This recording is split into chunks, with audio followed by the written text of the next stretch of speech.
In this program, we hear from eagle eye users and view the eagle eye operation in situ. We first visited a supermarket chain store to establish whether the eagle eye mounted in the bakery had been successful. The birds used to breed in the supermarket. They ate bread and were a nuisance to customers. They became a health hazard. But since the equipment has been installed, we have no problems. The eagle eyes on the outside deterred birds from the mall, while the installation above the bakery ensured no birds entered the area. Birds used to roost in the rafters of this large printing press, much to the frustration of the engineer manager, Vogelabwehrspiegel. They decided to use the eagle eye.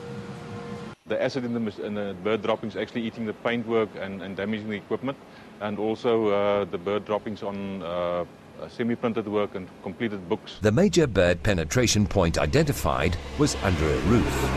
An artificial light source had to be used to simulate the sun with great success. There's been a marked improvement, I would say at least 85 to 90% less birds on site.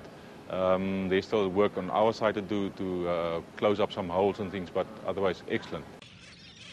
We chatted to Tony Lottering how the problem of pest seagulls was overcome at the outside breakfast area on the shady side of this beautiful hotel.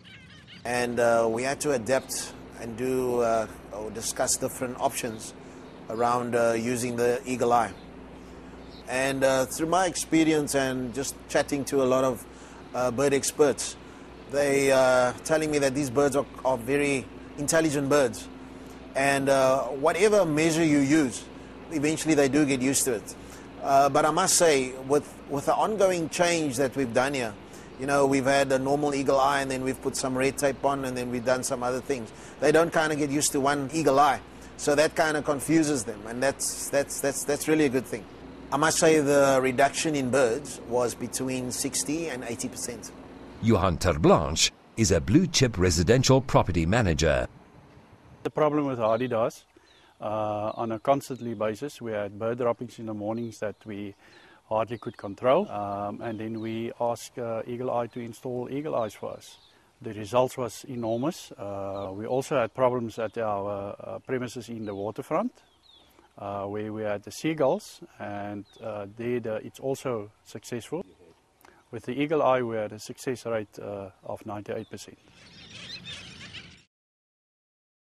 Finally, we chatted to wildlife scientist and bird expert Kevin Shaw to establish how conservationists viewed the eagle eye. Now, one of the great things about the eagle eye is that it's non-lethal, and it's something that we try and advocate.